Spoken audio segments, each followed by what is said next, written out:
જય શ્રી કૃષ્ણ બાળકો, કેમ છો બધા? મજામાં છો ને? હું પણ મજામાં છું. તો ચાલો આજે આપણે સરસ મજાની એક વાર્તા સાંભળીએ. આ વાર્તાનું નામ છે મોતી કૂતરો અને રતન વાંદરો. એક હતા શેઠ. તેમને ત્યાં એક મોટો કૂતરો હતો. તેનું નામ મોતી. સફેદ મોતી જેવો ઉજળો એનો રંગ હતો. એથી તેનું નામ મોતી પાડ્યું હતું. શું નામ હતું કૂતરાનું? મોતી. શા માટે મોતી નામ પાડ્યું હતું? કેમ કે તેનો રંગ સફેદ મોતીના જેવો હતો ને એટલે. શેઠને મોતી બહુ વાલો અને કૂતરાને શેઠ બહુ વાલા. શેઠ જ્યાં જ્યાં જાય ત્યાં મોટરમાં મોતીને સાથે લેતા જાય. આખી રાત વરંડામાં બેસી મોતી શેઠની મોટી જબરી હવેલીની ચોકી કર્યા કરે. શેઠના દીકરાને તો મોતી માટે ગીત પણ બનાવ્યું હતું. મોતી મોટો મલ્લ છે, જાણે કોઈ બલ્લ છે. ચોર આવે તો બચકું ભરે, ફસફસ કરી ચોકી કરે. એ તો એના રીંછ જેવડા મોટા મોટા રૂવાડાને સાફ કરે. મોતીને નવડાવે ધોવડાવે, એના ગળામાં પટ્ટો પહેરાવે અને ગીત ગાતો જાય. મોતી મોટો મલ્લ છે, જાણે કોઈ ભલ્લ છે. ચોર આવે તો બચકું ભરે, ફસફસ કરીને ચોકી કરે. નોકરો પણ મોતીને બહુ વહાલ કરે. ઘણી વખત એના ગળામાં રેશમી રૂમાલ બાંધી દે અને તે બધા પણ મોતીનું ગીત ગાયા કરે. મોતી મોટો મલ્લ છે, જાણે કોઈ ભલ્લ છે. ચોર આવે તો બચકું ભરે, ફસફસ કરીને ચોકી કરે. અને બધા ગીત ગાય ત્યારે મોતી તો કાન ઊંચા કરે, આંખ ઉઘાડ-મીચ કરે અને પૂંછડી પાટ પાટ પાટ કરે. શેઠાણીને પણ મોતી બહુ વાલો લાગે. બધા જમવા બેસે ને ત્યારે શેઠાણી તો મોતીને પણ સરસ મજાની થાળી આપે અને એમાં સરસ મજાનું ભાવતું જમવાનું ભોજન પણ આપે. મોતી પણ ખરો હતો હો બાળકો. જેવું થાળીમાં પીરસાય એટલે તરત કંઈ ખાવા ન માંડે, પણ બધા હાથ જોડીને પ્રાર્થના કરે ને ત્યારે મોતી પણ આંખ મીચીને બેસી રહે અને પ્રાર્થના પૂરી થાય ત્યારે લબરક લબરક લબરક જીભ કરી અને જમવા માંડે. જમ્યા પછી બાજુમાં પડેલો પાણીનો પ્યાલો પોતાની થાળીમાં ઢોળે અને પછી જીભ લબરક લબરક કરી પાણી પી લે. હવે મોતીભાઈના તો અહીંયા મજા હતી. એક વખત એવું થયું. આ શેઠના આંગણામાં એક મોટો લીમડો હતો અને આ લીમડા ઉપર એક દિવસ વાંદરાભાઈ આવી ચડ્યા. હૂપ હૂપ કરતા જાય. તેણે જોયું, ઓહો હો, આ મોતી કૂતરાના તો અહીંયા કોઈ માન સન્માન છે. અહીંયા જો મને પણ રહેવા મળે તો મારે પણ મજા થઈ જાય. એકવાર બધાનું ધ્યાન ખેંચવા માટે તેમણે લીમડેથી નીચે ઉતરી અને નાચવાનું શરૂ કર્યું. છુન છુન વાગે ઘૂઘરીઓ, હું તો રૂડો નાચણીયો, કામે કાજે ડાપણીઓ, મારું નામ રતનિયો. શેઠનો દીકરો તો નાચતા વાંદરાને જોઈ રાજી થઈ ગયો. શેઠનો હાથ પકડીને કહેવા લાગ્યો, પપ્પા પપ્પા, આ વાંદરાને પાડી લઈએ તો? પપ્પા, મારે આ વાંદરો પાળવો છે. શેઠે તો વાંદરાને પણ પોતાની હવેલીમાં રાખી લીધો.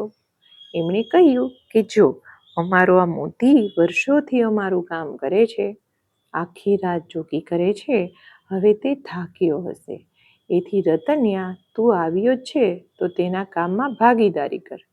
રાત્રે 8 થી 1 વાગ્યા સુધી મોતી ચોકી કરશે અને 1 થી સવારના 6 સુધી તારે ચોકી કરવાની. કોઈ અજાણ્યા માણસને રાતના આવતો જુએ ત્યારે મોતી ભસવા માંડે છે અને તેનું ભસવું સાંભળી મારા નોકર ચાકરો જાગી જાય છે અને બધે પટોપટ બત્તી કરવા માંડે છે. એથી ચોર ભાગી જાય છે અને આમ મારી હવેલીનું રક્ષણ પણ થાય છે. રતનિયા, હવે જ્યારે તું ચોર ભાડે ત્યારે તારે ચીચિયારી કરવા માંડવાની, એટલે મારા નોકર ચાકરો જાગી જશે. વાંદરાએ તો ચોકી કરવાનું કામ સ્વીકારી લીધું. બદલામાં તેને પણ બધા વહાલ કરતા અને સરસ થાળીમાં તેને પણ જમવા મળતું.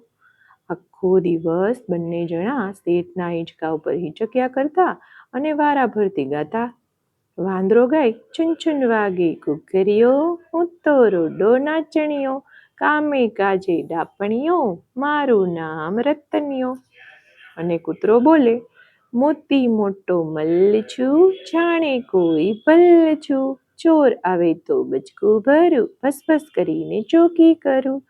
બંને વચ્ચે બરાબરની દોસ્તી થઈ ગઈ બાળકો. એક જ થાળીમાં જમે અને રાત્રે વારાફરતી ચોકી કરે. વારા બદલાય ત્યારે રતનની પથારીમાં મોતી સૂઈ જાય અને પછી રતન ચોકી કરે. એકવાર એવું થયું હો બાળકો, રાત્રે 2 વાગે ચોર આવ્યો. 2 વાગે ચોકી કરવાનો કોનો વારો હતો? હા, બરાબર છે, રતનનો વારો હતો. મોતી તો સૂઈ ગયો હતો, રતન જાગતો હતો અને ચોરને જોઈ ચીચિયારી પાડવાની તૈયારી કરતો હતો. ત્યાં તો ચોરે કેળા ને ચીકુ, તરબૂચ ને ટેટી ભરેલી સરસ મજાની સુંડલી દેખાડી અને વાંદરાભાઈની દાઢ વળગી. રોજ શેઠને ત્યાં રોટલી ને દાળ ભાત ખાઈ વાંદરાભાઈ થાક્યા હતા. નોકરીએ તો રહ્યા હતા, એથી એને જંગલમાં જઈ ફળો ખાવાનું ન બનતું. ઘણી વખતે આજે મીઠા ફળો જોયા અને વાંદરાભાઈના મોંમાં પાણી આવી ગયું. મોંમાંથી લાળ ટપકવા માંડી. ચોરની પાસે પહોંચી ગયા ફળ લેવા માટે, પણ ચોરે કહ્યું, કાંઈ હું તને એમ ફળ ન આપું, તું મને એક વચન આપ, અમને ચોરી કરવા અંદર જવા દે, તારે ચીચિયારી નહીં પાડવાની, તો હું તને રોજ ફળો આપીશ. એટલે પત્યું. વાંદરાભાઈએ તો ગુલાંટ મારી શેઠની ચોકી કરવાનું માંડી વાળ્યું, ચોરને મદદ કરવાનું શરૂ કર્યું.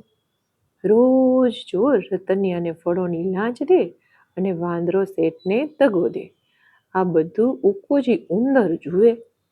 એકવાર એણે મોતીને કીધું કે રાત્રે 2-4 વાગે રોજ ચોર આવે છે, હવેલીની અંદર જાય છે અને કાંઈક ને કાંઈક ચોરી કરીને લઈ જાય છે.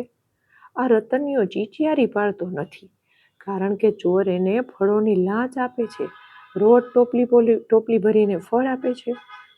મોતી કે હે, એવું થાય છે? રતનિયો દગો કરે છે, શેઠના વિશ્વાસનો એવો ગેરલાભ લે છે, શેઠનું જમીને શેઠને જ નુકસાન પહોંચાડે છે, તેને હવે મારે સીધો કરવો પડશે.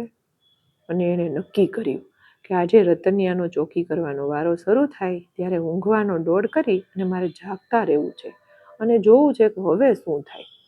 અને પછી તો 8 વાગ્યા, 9 વાગ્યા, 10 વાગ્યા, 11 વાગ્યા, 12 વાગ્યા ને 1 વાગ્યું અને રતનિયો ઉઠ્યો, ચોકી કરવા બેઠો અને મોતી જઈને સૂઈ ગયો.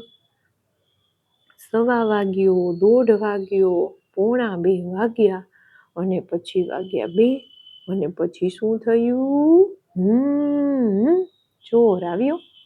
રતનિયાને ચોરે ફળોની સરસ મજાની ટોપલી આપી. રતનિયાએ ચીચિયારી ન પાડી અને એ તો મસ્ત મજાનો ફળ ખાવા બેસી ગયો. ચોર ગયા હવેલીમાં અને મોતીનો મગજ ગયો. ભસભસ કરી એણે નોકર ચારકને જગાડ્યા. નોકર ચાકરો જાગી ગયા. ચોર તો પકડાઈ ગયો, પણ મોતીને શાંતિ ન થઈ. રતન સવારે જ્યારે પાણી પીવા માટે ઝાડ ઉપરથી નીચે ઉતરો ત્યારે તેને તે વઢવા માંડ્યો. જેની થાળીમાં જમે છે એની થાળીમાં જ છેદ પાડે છે.